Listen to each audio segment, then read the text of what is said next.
My friend, I want to begin today by sharing with you the most profound moment of my entire life, a moment that would ultimately shape not only my destiny, but the destinies of millions of people around the world, including yours. It was 1908, and I was a young, struggling journalist with more dreams than dollars in my pocket. I had been assigned to interview the steel magnate Andrew Carnegie, expecting nothing more than a routine newspaper article. But what happened in that library in Carnegie's mansion would forever alter the trajectory of human potential. After 3 days of intense conversation, Carnegie leaned forward in his chair, his eyes piercing through me with an intensity I had never experienced. "Young Hill," he said, "I'm going to make you an offer that will either make you or break you. I want you to devote the next 20 years of your life to interviewing the most successful people in America, over 500 of them, and distill their secrets into a philosophy of success that can help ordinary people achieve extraordinary results. Then came the test that would define everything, but I won't pay you a cent for this work. You'll have to support yourself. The question is simple. Do you have enough faith in yourself and in this mission to accept?" I had 60 seconds to decide. 60 seconds to choose between the safety of my current struggling existence and the unknown territory of what could become the greatest study of human achievement in history. In that moment, I discovered what faith truly means. It's not the absence of fear, but the presence of an unwavering belief that transcends every logical reason to quit. "Mr. Carnegie," I said, "I accept your challenge." That decision, born from pure faith, would lead to Think and Grow Rich, the philosophy that has created more millionaires than any other system in history. But more importantly, it would reveal to me that faith, the second of the 13 principles that create wealth and success, is not just a nice spiritual concept. It is the absolute bedrock upon which all achievement is built.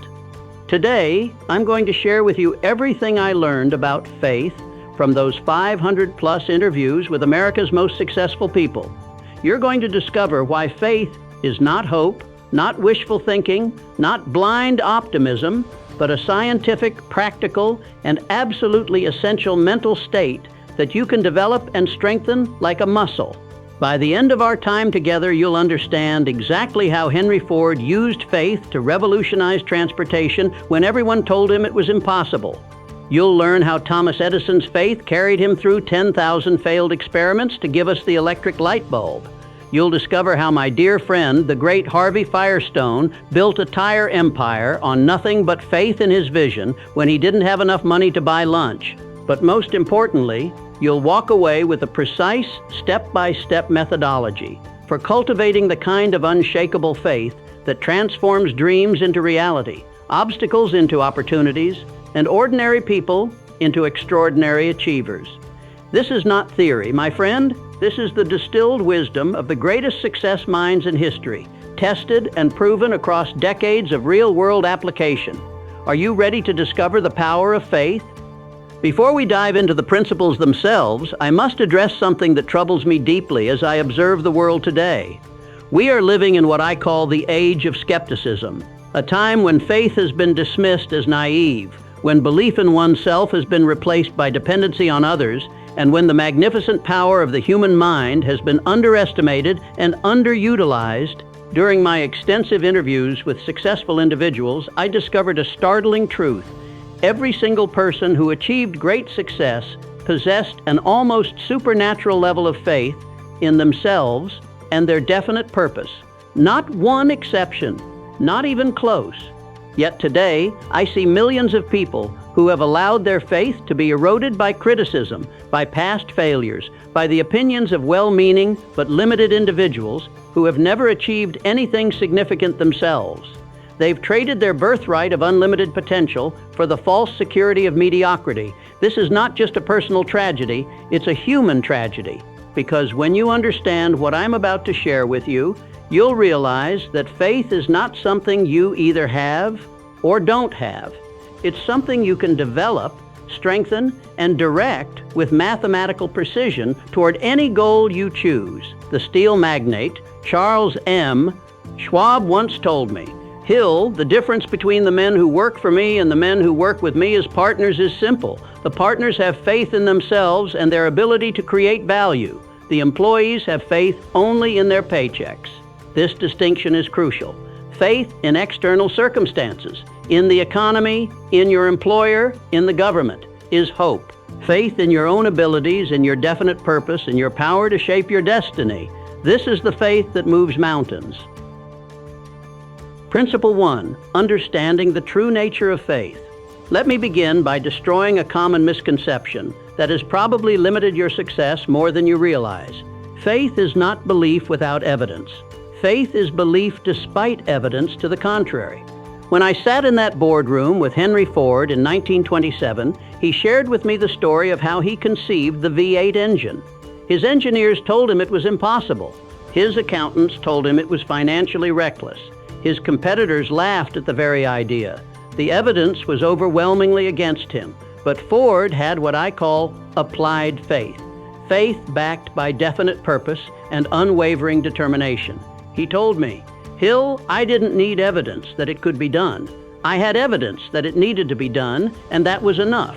My faith wasn't in the current state of technology. It was in the unlimited power of the human mind to solve any problem it's directed toward with burning desire. This is the first principle you must understand. Faith is a state of mind that can be induced by autosuggestion and directed toward any definite purpose you choose. During my interview with the great inventor Thomas Edison, he shared something that revolutionized my understanding of faith. He said, "Hill, people think I'm successful because I'm smart. That's not true. I'm successful because I have faith that every problem contains within it the seed of an equivalent or greater benefit. When I failed 10,000 times to create the electric light bulb, I didn't see 10,000 failures. I saw 10,000 ways that didn't work, bringing me 10,000 steps closer to the way that would work." Edison's faith wasn't based on his past successes. When he started, he had none. His faith was based on his understanding of a fundamental principle. The human mind, when directed toward a definite purpose with burning desire, can achieve anything it can conceive and believe. This brings us to what I call the faith formula. Faith equals definite purpose plus burning desire plus persistent action plus autosuggestion. Without definite purpose, your faith has no direction. Without burning desire, your faith lacks the emotional intensity necessary for achievement. Without persistent action, your faith remains nothing but wishful thinking. And without autosuggestion, the process of repeatedly feeding your subconscious mind with thoughts of success, your faith cannot take root and grow. The textile magnate Roger Babson explained it to me this way: "Hill, faith is like a muscle. The more you exercise it, the stronger it becomes. The less you use it, the weaker it gets."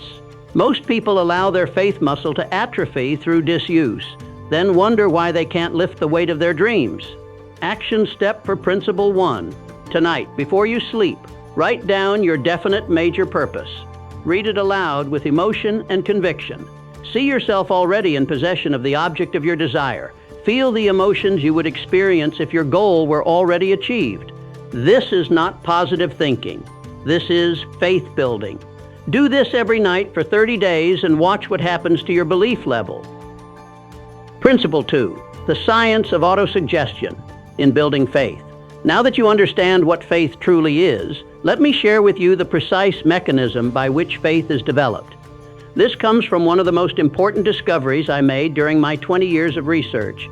Faith is created through the repeated application of autosuggestion. Autosuggestion is the medium through which you can reach your subconscious mind and influence it with thoughts of a definite nature. When you repeatedly feed your subconscious mind with thoughts of success, achievement, and the attainment of your definite purpose, your subconscious mind begins to translate these thoughts into their physical equivalent. The great retail merchant J.C. Penney shared with me his daily practice that built his unshakable faith. Every morning before his feet touched the floor, he would repeat this affirmation: "I have faith in my ability to provide exceptional value to my customers. I have faith in my ability to build a business that serves humanity. I have faith that my honest efforts will be rewarded with success beyond my current ability to imagine." But here's the crucial part. He didn't just say these words, he felt them. He visualized himself achieving these goals.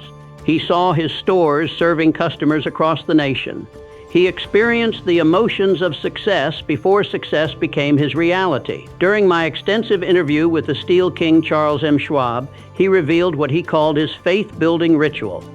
Every evening, he would spend 30 minutes in what he called constructive worry. Instead of worrying about what could go wrong, he would worry about how successful he could become, how many jobs he could create, how much value he could provide to society. Hill, he told me, most people worry themselves into failure. I decided to worry myself into success. Every night I would lie awake thinking about how my business could grow, how I could serve more customers, how I could create more value. I worried about being too successful, about having too much money, about creating too many opportunities. This kind of worry builds faith instead of destroying it. This brings us to what I call the autosuggestion formula for faith building. Number 1, morning affirmation. State your definite purpose with emotion and conviction. Number 2, visualization. See yourself in possession of your goal as if it were already achieved. Number 3, emotional involvement. Feel the emotions you would experience upon achievement. Number 4, evening review. Before sleep, review your progress and reinforce your faith. Number 5, gratitude. Express gratitude for the achievement as if it has already occurred. The railroad magnate, E.H. Harriman, explained the power of this process. Hill, the subconscious mind, cannot tell the difference between a real experience and one that is vividly imagined with emotion. When you repeatedly feed it images and feelings of success, it begins to accept these as reality and starts working 24 hours a day to make them manifest in your physical world. But there's a warning I must give you here. Autosuggestion works both ways. If you repeatedly tell yourself you can't succeed, that life is hard, that you don't have what it takes, your subconscious mind will accept these suggestions as readily as positive ones. This is why so many people live lives of limitation. They've been practicing negative autosuggestion without realizing it. The pharmaceutical entrepreneur Helena Rubinstein shared with me her breakthrough moment. I realized I had been my own worst enemy. Every day, I was telling myself why my business couldn't succeed. I was a woman in a man's world. I didn't have enough money. I didn't have connections. Then I decided to spend the same energy telling myself why I would succeed. I understood women's desires. I had unique products. I had unlimited determination. Within 6 months, everything changed. Action step for Principle 2, create your personal faith affirmation. Make it specific to your definite purpose. Write it in present tense as if already achieved, and include emotional words that create feeling. Repeat this affirmation morning and evening for the next 30 days, each time visualizing your success and feeling the emotions of achievement. Watch how your faith grows stronger each day. Principle 3, faith versus fear, the eternal battle. During my interviews with over 500 successful individuals, I discovered one of the most important principles of human psychology. You cannot simultaneously hold thoughts of faith and fear in your mind. They are mutually exclusive. One will always dominate the other. The great automotive pioneer Walter P. Chrysler shared with me a profound insight. Hill, I learned early in my career that fear and faith are both based on imagination. Fear imagines what could go wrong. Faith imagines what could go right. Since you're going to imagine anyway, why not imagine success instead of failure? This revelation led me to understand what I call the two wolves principle. Within every human mind, there are two wolves constantly fighting for dominance. One wolf represents faith, confidence, belief, expectation of success, optimism about the future. The other wolf represents fear, doubt, worry, expectation of failure, pessimism about outcomes. Which wolf wins? The one you feed. When I interviewed the great financier J.P. Morgan, he told me something that changed my entire perspective on fear. Young man, most of what people call realistic thinking is actually fear dressed up in respectable clothes. They say they're being practical when they're actually being afraid. They say they're being cautious when they're actually being cowardly. Morgan continued, "True realism is understanding that your mind is the most powerful force in your personal universe, and that faith properly applied can overcome any obstacle, solve any problem, and achieve any goal that doesn't violate the laws of nature or the rights of other people." The cosmetics entrepreneur, Madam C.J. Walker, one of the first female millionaires in America, shared with me her daily practice for overcoming fear. Every morning, I would make a list of everything I was afraid of. Then, next to each fear, I would write what I had faith in that was stronger than that fear. By the end of the exercise, my faith had overwhelmed my fear. Here's what this looked like in practice. Fear, I'm afraid customers won't buy my products. Faith, I have faith that my products solve real problems and provide genuine value. Fear, I'm afraid I don't have enough money to expand. Faith, I have faith that my success will attract the resources I need. Fear, I'm afraid my competitors will destroy my business. Faith, I have faith that my unique value proposition and personal service will win customer loyalty. This brings us to what I call the fear to faith transformation process. Step 1, identify the fear. Write down exactly what you're afraid of. Be specific. Step 2, challenge the evidence. Ask yourself, what evidence do I have that this fear is justified? Usually, you'll find the evidence is weak or non-existent. Step 3, find the faith alternative. For every fear, identify a corresponding faith statement that's more powerful. Step 4, take immediate action. Do something, anything, that moves you toward your goal despite the fear. Step 5, reinforce with success. Each small success builds faith and weakens fear. The oil magnate John D. Rockefeller Sr. shared with me his philosophy on this principle. Hill, I discovered that fear is nothing but faith in the wrong outcome. If you can have faith that things will go wrong, you can have faith that things will go right. It's the same mental faculty, you're just directing it differently. Rockefeller's approach was simple but profound. Whenever he caught himself feeling fear about a business decision, he would stop and ask himself, what would I do if I knew I couldn't fail? Then he would do exactly that. But here's the key insight that separates successful people from the masses. Successful people don't eliminate fear. They act in spite of it. They understand that courage is not the absence of fear, but faith in action despite fear. The aviation pioneer Orville Wright told me, Hill, people think my brother Wilbur and I weren't afraid when we attempted the first powered flight. We were terrified. But our faith in the principles of flight was stronger than our fear of crashing. We acted on faith, not on fear. Action step for principle 3. Right now, write down the 3 biggest fears that are holding you back from pursuing your definite purpose. For each fear, write a corresponding faith statement that's more powerful.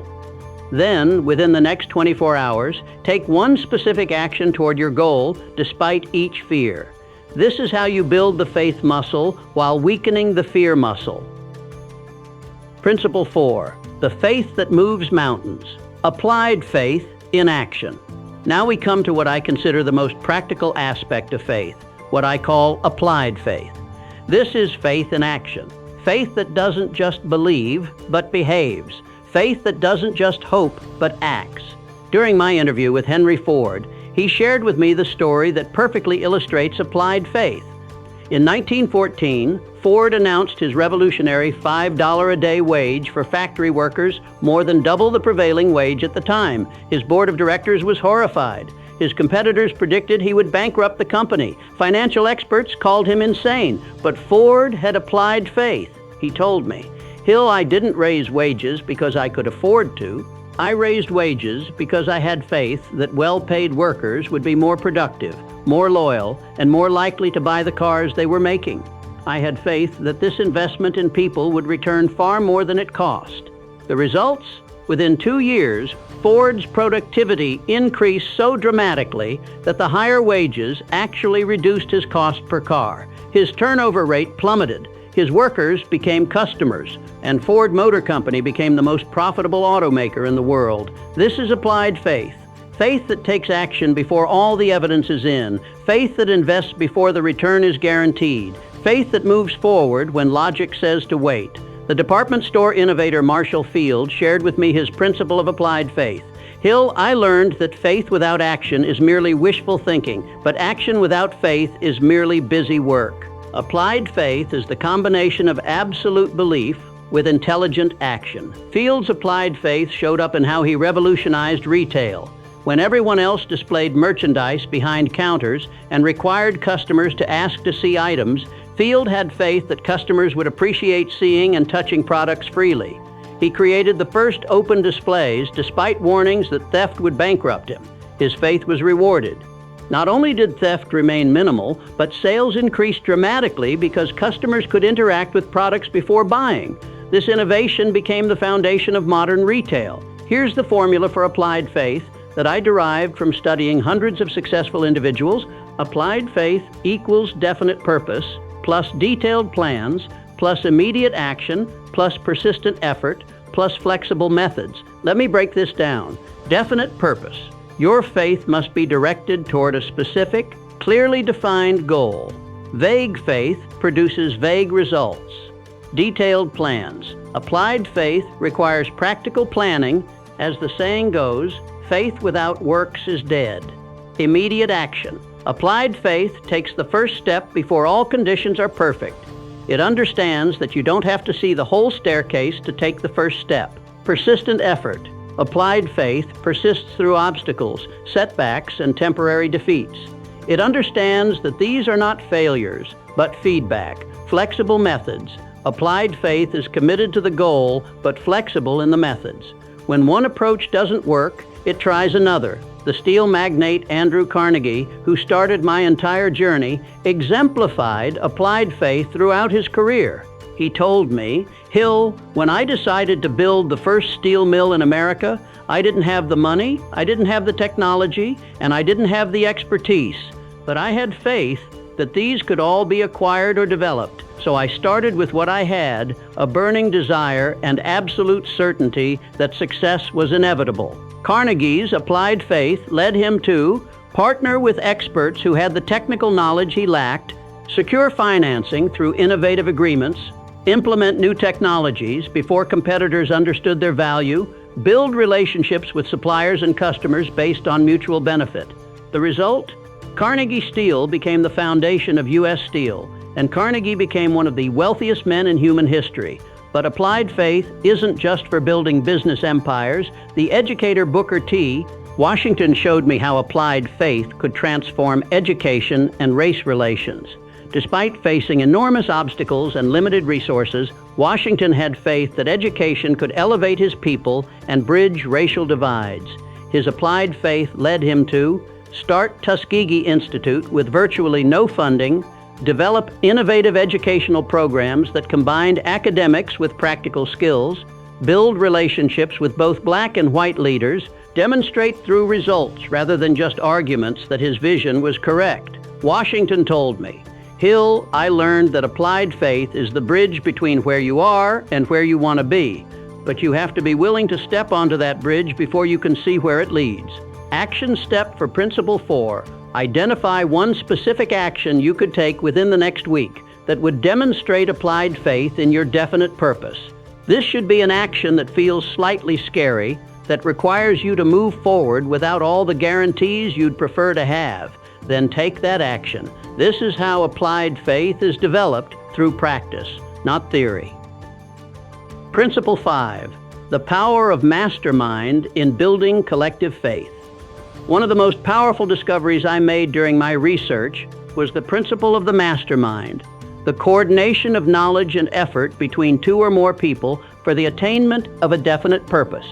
But what many people don't understand is that one of the greatest benefits of a proper mastermind alliance is the multiplication of faith. When I interviewed Andrew Carnegie about his phenomenal success, he revealed something that astounded me. "Hill, I'm not the smartest man in the steel business, and I'm not the hardest working. But I have surrounded myself with people whose faith in our shared vision amplifies my own faith beyond what I could ever achieve alone." Carnegie's mastermind group included some of the most brilliant minds in industry, finance, and technology. But more than their knowledge and skills, what they brought to the alliance was their collective faith in the possibility of building the greatest steel company in the world. "When one of us doubts," Carnegie told me, "the faith of the others carries him through. When market conditions shake our confidence, we remind each other of our vision and our capability." The faith of the group is always stronger than the faith of any individual member. This led me to understand what I call the faith multiplication principle.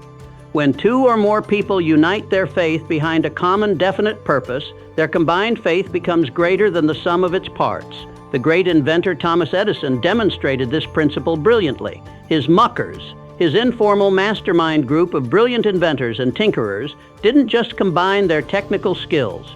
They combined their faith in the possibility of turning seemingly impossible ideas into practical realities. Edison told me, "Hill alone, I might have faith that a particular invention is possible, but when my team shares that faith, when we all believe together, the energy we generate is extraordinary.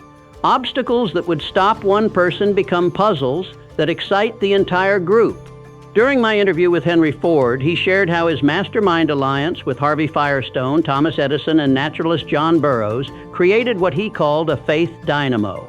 These four men would spend weeks together each year, not just sharing ideas, but reinforcing each other's faith in their respective visions. Hill, Ford said, when Firestone doubted whether he could build a tire empire, Edison and I reminded him of his unique capabilities. When I questioned whether the common man would accept automobiles, they reinforced my faith in the democratic potential of individual transportation. We built each other's faith as much as we shared our knowledge. But here's what's crucial to understand. A mastermind alliance is not just a business networking group or a social club. It's a binding together of minds for the specific purpose of developing and maintaining the level of faith necessary to achieve a definite major purpose. The characteristics of a true faith-building mastermind are harmony of purpose. All members must be committed to the same definite major purpose or to supporting each other's individual purposes. Active participation. Members don't just attend meetings, they actively contribute their knowledge, experience, and faith to the group. Positive mental attitude. The group maintains an atmosphere of expectancy, optimism, and unshakable faith in the achievement of their goals. Confidentiality. Members must feel safe to share their doubts, fears, and challenges without fear of judgment or betrayal. Regular meeting schedule. Faith requires reinforcement. Sporadic meetings cannot build the sustained faith necessary for great achievement. Mutual benefit. Each member must receive value from the alliance. One-sided relationships cannot sustain the faith of all parties. The retail pioneer J.C. Penney shared with me how his mastermind alliance with other merchants transformed not just his business strategies, but his faith in the possibility of honest retail practices succeeding in a corrupt marketplace. Hill, Penney told me, alone, I sometimes wondered if honest business practices could compete with unscrupulous competitors. But when I joined with other merchants who shared my values and my faith in treating customers fairly, our collective conviction became unshakable. We proved that integrity combined with faith could build business empires. Here's how to build your own faith-multiplying mastermind. Step 1. Define your purpose. Be crystal clear about the definite major purpose around which you want to build your mastermind alliance.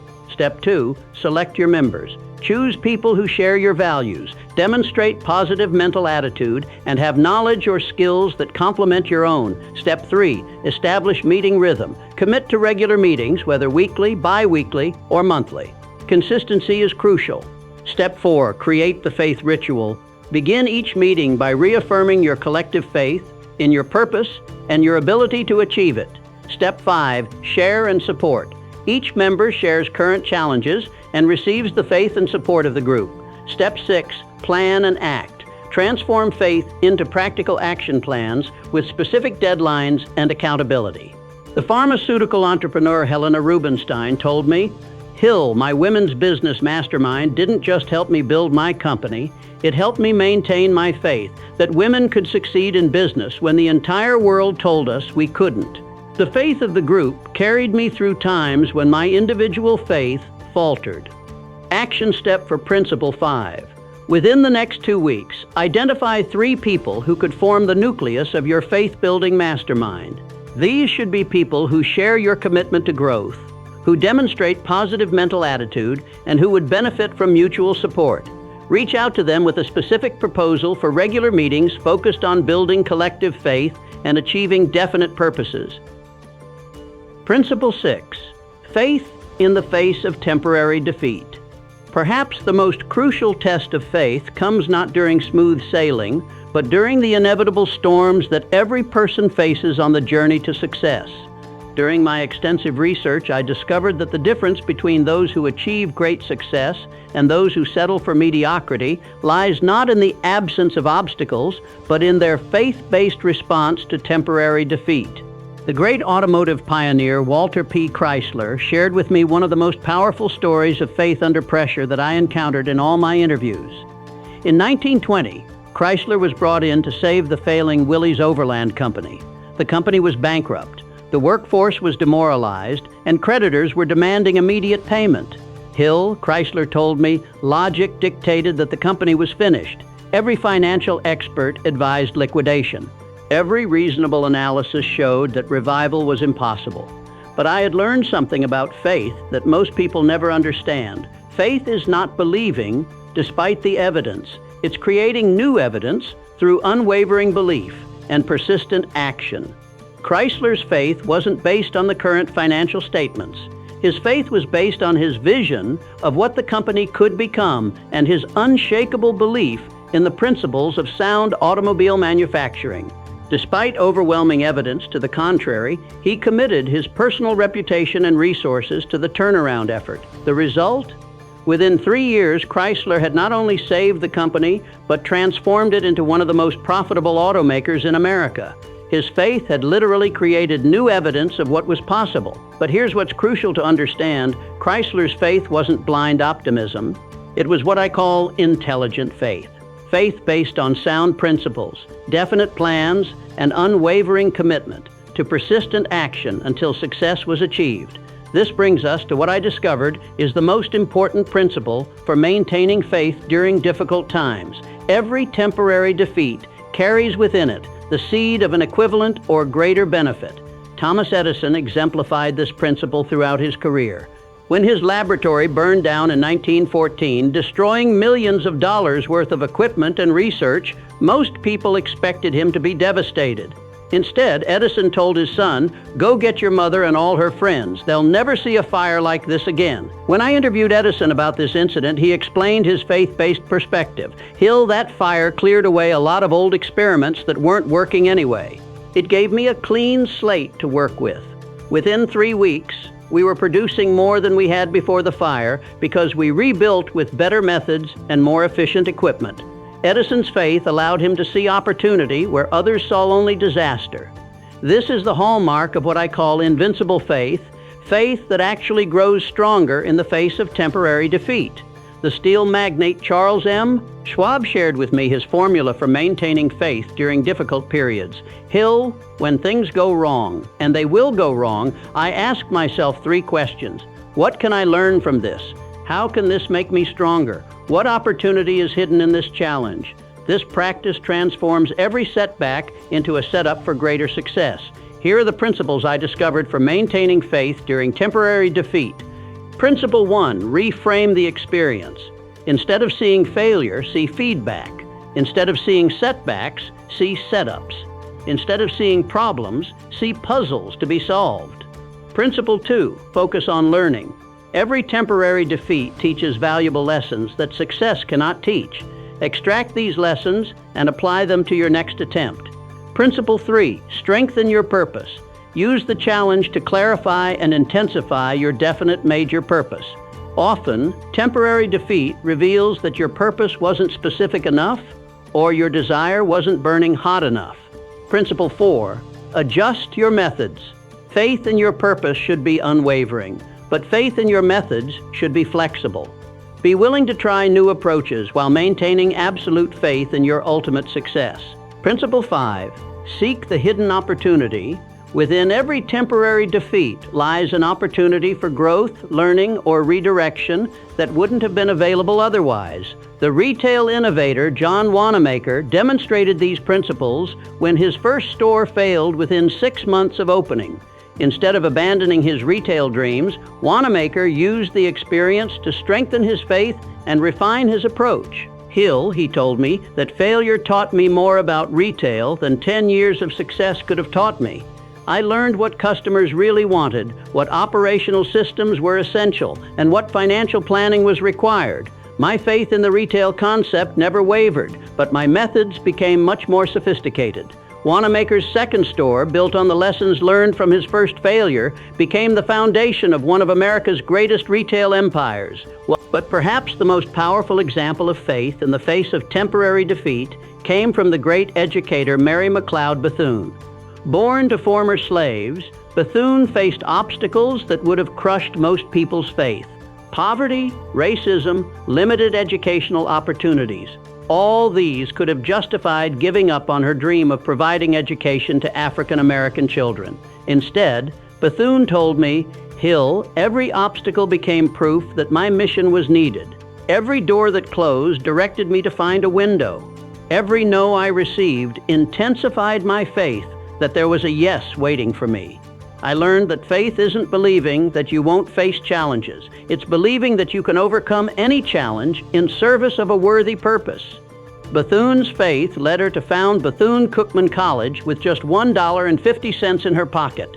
She literally built a school from nothing but faith, determination, and an unwavering commitment to her definite purpose. Action step for Principle 6. Think of a recent setback or temporary defeat you've experienced. Write down 3 lessons this experience taught you, 2 ways it could make you stronger, and 1 hidden opportunity it might contain. Then, based on these insights, adjust your methods while reaffirming your faith in your definite purpose. This is how temporary defeat becomes the stepping stone to greater success. Principle 7, the spiritual dimension of faith. In my 20 years of interviewing the most successful people in America, I discovered something that initially surprised me, but ultimately became one of the most important insights of my entire research. Every person who achieved great success possessed what I can only describe as a spiritual dimension to their faith. This wasn't necessarily religious faith, though it sometimes included that. Rather, it was faith in a power greater than themselves, faith in the fundamental order and possibility of the universe, faith that their efforts were aligned with natural laws that would support their success. Andrew Carnegie, despite his Scottish Presbyterian upbringing, wasn't a conventionally religious man, but he possessed what he called faith in the infinite intelligence of the universe. He told me, "Hill, I believe that when a person aligns their definite purpose with the greatest good for the greatest number of people, they tap into a power that's far greater than their individual capabilities." Carnegie's spiritual faith wasn't about praying for success. It was about aligning his efforts with what he believed were the fundamental principles of progress and human advancement. "When I build libraries," he said, "when I create jobs, when I develop systems that benefit society, I feel connected to something larger than myself. This connection gives me faith that transcends any temporary obstacles." This concept became clearer when I interviewed the great inventor Thomas Edison. Edison told me, "Hill, I don't invent things, I discover things that already exist in what I call the universal mind. My faith isn't just in my own abilities. It's in the infinite storehouse of knowledge and possibility that surrounds us all. My job is simply to tune my mind to receive the ideas that are waiting to be discovered." Edison's approach to invention was deeply spiritual, though he might not have used that word. He would often spend hours in meditation-like states, allowing his mind to become receptive to what he called hunches from the infinite. His faith was that every problem already had a solution existing in this universal mind. He just had to maintain the right mental attitude to receive it. The railroad magnate James J. Hill explained his spiritual faith this way. "Hill, I've learned that when your purpose serves something greater than your personal gain, you gain access to resources and energy that seem to come from beyond your individual capacity. I don't just have faith in James J. Hill, I have faith in the power that flows through James J. Hill when he's serving a worthy purpose." This brings us to what I call the universal faith principle. When your definite purpose serves the greatest good for the greatest number of people, you align yourself with the creative forces of the universe, and these forces support your success in ways that seem miraculous to those who don't understand the principle. The retail pioneer, John Wanamaker, demonstrated this principle beautifully. His famous motto, "The customer is always right," wasn't just a business strategy. It was an expression of his spiritual faith that serving others with integrity and honesty would be rewarded by what he called the natural laws of commerce. Wanamaker told me, "Hill, I discovered that when I stopped trying to get something from my customers and started trying to give something to them, my business transformed. It was as if the universe itself was supporting my efforts. Suppliers offered better terms, employees worked harder, customers became advocates. This wasn't luck. This was the result of aligning my business with the spiritual principle of service." But perhaps the most profound example of spiritual faith came from the great educator and humanitarian Jane Addams, founder of Hull House in Chicago. Despite facing enormous obstacles in her work with immigrants and the poor, Addams maintained unshakable faith that her efforts were part of a larger divine plan. "Hill," she told me, "there are times when the problems seem insurmountable, when prejudice and poverty appear too entrenched to overcome. In those moments, my faith in my own abilities isn't enough, but my faith that I'm serving something greater than myself, call it God, call it humanity, call it the march of progress, this faith sustains me through every difficulty." Addams' spiritual faith manifested in practical ways. She believed that every person she served was valuable in the eyes of the universe. She had faith that her work would create ripple effects far beyond what she could see. She trusted that the resources she needed would appear when her need was genuine. She maintained faith that justice and compassion were fundamental forces in the universe. The results spoke for themselves. Hull House became a model for social work throughout the world, and Addams became the first American woman to win the Nobel Peace Prize. Here's how to develop your own spiritual faith. Step 1, expand your purpose. Ask yourself, how does my definite purpose serve something greater than my personal gain? The larger your purpose, the more spiritual support you'll receive. Step 2, practice gratitude.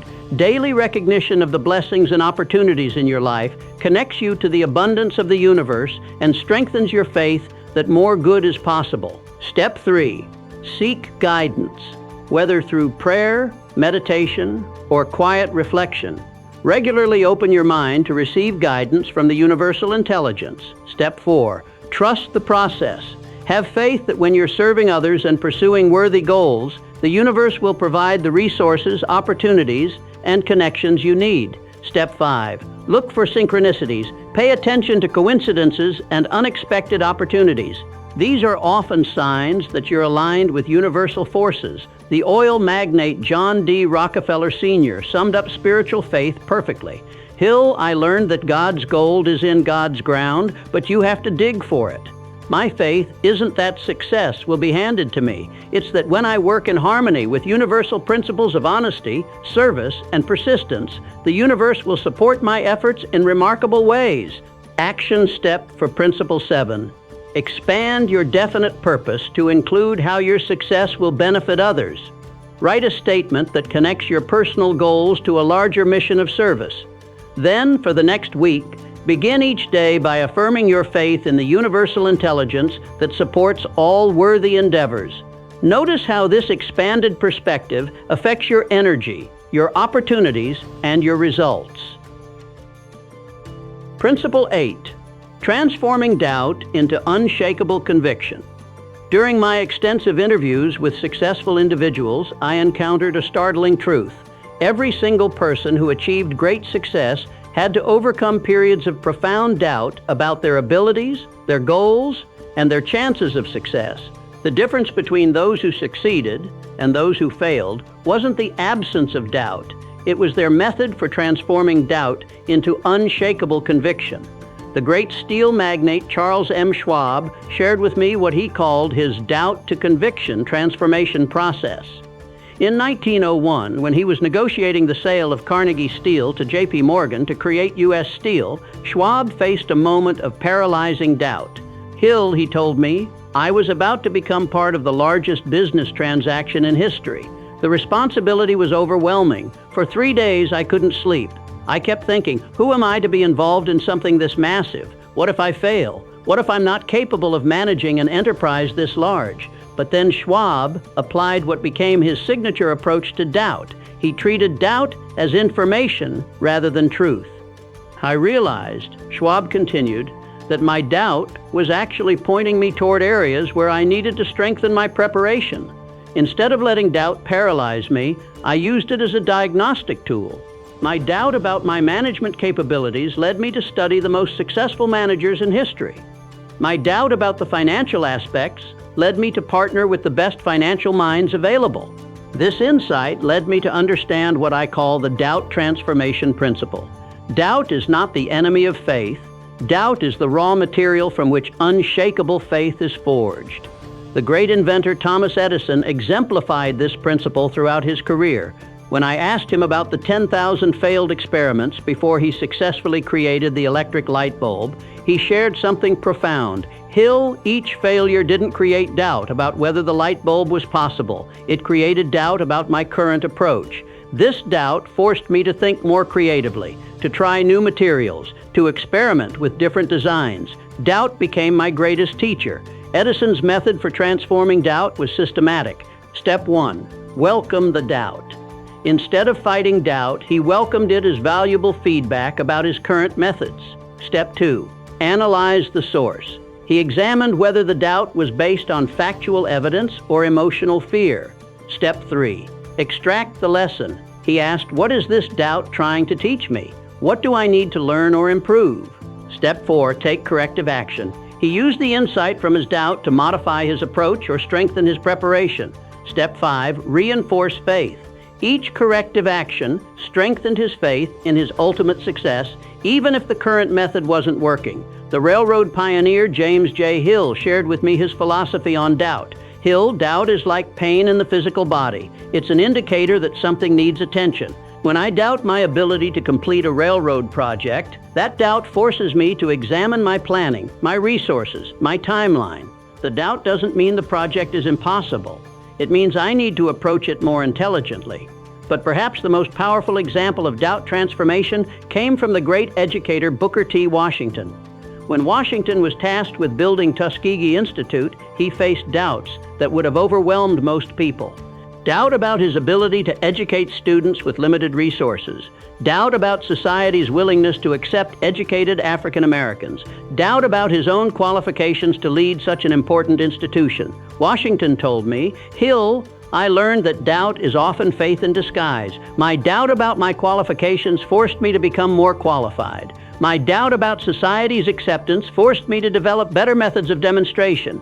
My doubt about limited resources forced me to become more creative and efficient. Washington's approach was to transform each doubt into a specific action plan.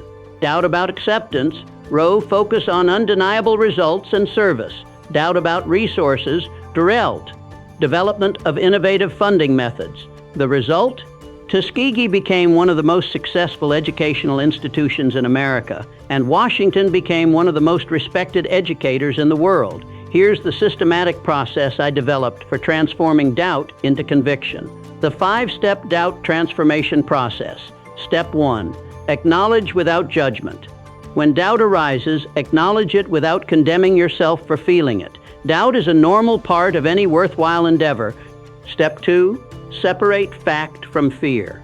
Ask yourself, is this doubt based on factual evidence or emotional fear? Most doubt is based on imagined problems rather than real ones. Step 3. Find the hidden gift. Ask, what is this doubt trying to protect me from or prepare me for? Often, doubt is pointing toward an area that needs strengthening. Step 4. Create a strengthening plan based on the insight from your doubt. Create a specific plan to address the underlying concern through learning, preparation, or resource acquisition. Step 5. Take immediate action. Begin implementing your strengthening plan immediately. Action is the greatest antidote to doubt. The cosmetics entrepreneur Helena Rubinstein demonstrated this process beautifully when she doubted whether women would buy cosmetics from another woman in the early 1900s. Instead of letting this doubt stop her, she used it to refine her approach. Hill, she told me, my doubt forced me to study what women really wanted, how they made purchasing decisions, and what would make them trust a cosmetics advisor. This research made me far more effective than I would have been without the doubt. The pharmaceutical pioneer began with small experiments, building evidence that women did indeed prefer buying cosmetics from someone who understood their needs. Each small success transformed her doubt into growing conviction. Action step for Principle 8. Identify the biggest doubt you currently have about your ability to achieve your definite purpose. Apply the 5-step doubt transformation process to this doubt. Write out each step, including the specific strengthening plan you'll implement. Then take the first action on that plan within 24 hours. Watch how your doubt begins transforming into conviction through intelligent action. Call to action. Your faith transformation begins now. My friend, we have journeyed together through the profound principles of faith, the second of the 13 principles that create millionaires and transform ordinary people into extraordinary achievers. You have discovered that faith is not hope, not wishful thinking, not blind optimism, but a scientific, practical, and absolutely essential mental state that you can develop and direct toward any definite purpose you choose. You've learned that faith is created through the repeated application of autosuggestion, strengthened through mastermind alliances, tested through temporary defeats, and aligned with universal forces through spiritual connection. You've seen how the greatest success stories in history, Carnegie, Edison, Ford, Schwab, and countless others, used these exact principles to transform their dreams into reality. But here's what I need you to understand with crystal clarity. Everything you've learned today is worthless unless you apply it immediately and consistently. Knowledge is not power. Knowledge is only potential power. It becomes power only when it's organized into definite plans of action and directed toward a definite end. The faith principles I've shared with you have been tested and proven by hundreds of the most successful people in history. They work, but only if you work them. Right now, at this very moment, you stand at a crossroads that will determine the trajectory of your entire life. Down one path lies the comfortable mediocrity of those who learn but never apply, who understand but never act, who dream but never achieve. Down the other path lies the extraordinary life of those who transform knowledge into faith, faith into action, and action into results. Which path will you choose? The oil magnate John D. Rockefeller Sr. once told me, "Hill, the most expensive thing in the world is a closed mind. The second most expensive thing is an educated mind that never applies what it knows." Don't let your investment in learning become worthless through the poverty of inaction. Your faith implementation challenge starts now. I'm issuing you a direct challenge.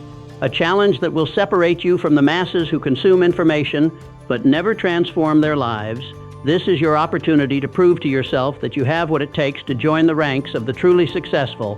The 30-day Faith Transformation Challenge. For the next 30 days, you will implement the faith-building system exactly as I've outlined it. Week 1, foundation building. Create your definite major purpose statement. Develop your personal faith affirmation. Begin morning and evening faith-building rituals. Apply the 5-step doubt transformation process to your biggest fear. Week 2, action implementation. Take 3 specific actions demonstrating applied faith. Begin assembling your faith-building mastermind. Practice the fear to faith transformation process daily. Expand your purpose to include service to others. Week 3, spiritual alignment. Connect your goals to universal principles of service. Practice daily gratitude and guidance seeking. Transform one recent setback using the temporary defeat principles. Strengthen your faith through evidence-building actions. Week 4, conviction building. Apply the doubt transformation process to eliminate limiting beliefs. Demonstrate applied faith through bold action. Share your journey with others to multiply your faith. Plan your next 90 days based on faith rather than fear. But this challenge is not just about you. It's about the ripple effect your transformation will create in the lives of everyone around you. When you develop unshakable faith and achieve extraordinary results, you become living proof that these principles work. You inspire others to believe in their own possibilities. You become part of the solution to the crisis of belief that plagues our world. Subscribe to Napoleon Hill Mastermind Journeys if you haven't already, because your journey of transformation has only just begun. This channel is your source for the complete philosophy that has created more millionaires than any other system in history. Each video builds upon the last, creating a comprehensive foundation for life-changing success. Hit that notification bell because I don't want you to miss a single principle that could transform your life. These teachings aren't entertainment. They're the distilled wisdom of the most successful people in history, and each lesson contains the power to revolutionize your results. But here's what I need from you right now: a commitment that goes beyond passive consumption to active transformation. In the comments below, I want you to answer this precise question. What is the one specific limiting belief about your capabilities that has held you back the longest? And what exact action will you take in the next 24 hours to demonstrate faith in your ability to overcome this limitation? Notice that I'm not asking for a vague commitment or a general goal. I'm asking for surgical precision about your limitation and immediate action to overcome it. This is how faith is built, through specific, deliberate, immediate action that proves to your subconscious mind that you are serious about change. Share your response in the comments below. When you declare your commitment publicly, you activate the power of social accountability. More importantly, your courage to share your challenge and your commitment will inspire others to do the same. You become part of a community of individuals who are serious about applying these principles rather than just learning about them. Share this video with someone who needs to develop stronger faith in themselves and their possibilities. Perhaps it's a family member who has been struggling with self-doubt. Maybe it's a friend who has been hesitant to pursue their dreams. Or possibly it's a colleague who has been playing small instead of thinking big. When you share these principles, you multiply their power while reinforcing your own commitment to applying them. But I want to issue you an even greater challenge, a challenge that will distinguish you as someone who is truly committed to mastering these principles rather than just dabbling with them. The ultimate faith challenge. Within the next 90 days, I challenge you to achieve something that currently seems impossible based on your present circumstances, but becomes possible when you apply the faith principles with unwavering consistency. This should be something that stretches you beyond your comfort zone, requires you to grow, and demonstrates the power of applied faith to create new evidence of what's possible. This could be starting a business you've been dreaming about for years, doubling your income through value creation and service, completing a project that will significantly impact others, developing a skill that will transform your career possibilities, creating a solution to a problem that has been limiting your progress. Whatever you choose, it must require faith rather than just effort. It must demand that you believe in possibilities that extend beyond your current evidence. It must force you to grow into the person capable of achieving extraordinary results. Here's the truth that separates the successful from the mediocre. Successful people consistently do what unsuccessful people occasionally do. They don't just apply success principles when they feel like it or when conditions are perfect. They apply them consistently, persistently, and with absolute faith in their effectiveness.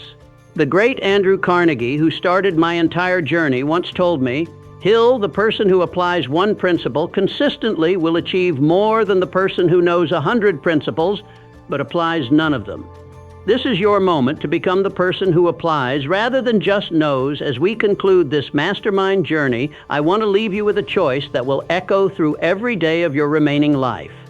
You can choose to be among the vast majority who learn these principles, feel temporarily inspired, and then gradually drift back to their old patterns of thinking and acting. Or you can choose to be among the rare few who sees this moment as the turning point that transformed everything. The choice is yours, but choose now. Choose deliberately. Choose with the full understanding that this decision will shape not only your future, but the future of everyone whose life you touch. I have given you the distilled wisdom of over 500 of the most successful people in history. I have shared with you the exact principles that transformed my own life, from struggling journalist to recognized authority on success.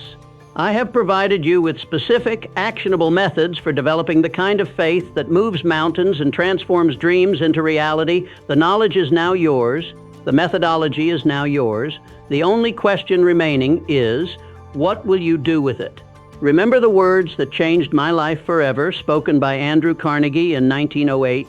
The person who has faith in themselves and their definite purpose, and who backs that faith with persistent action, can achieve anything that doesn't violate the laws of nature or the rights of other people.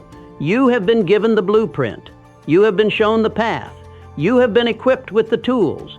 Now, my friend, it's time to build your empire of achievement on the unshakable foundation of applied faith. The world is waiting for what you have to offer.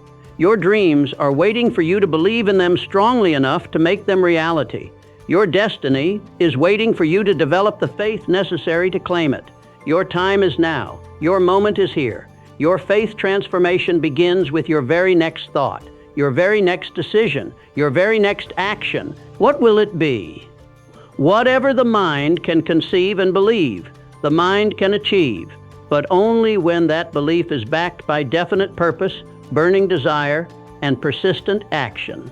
This is the power of faith, and this power belongs to you.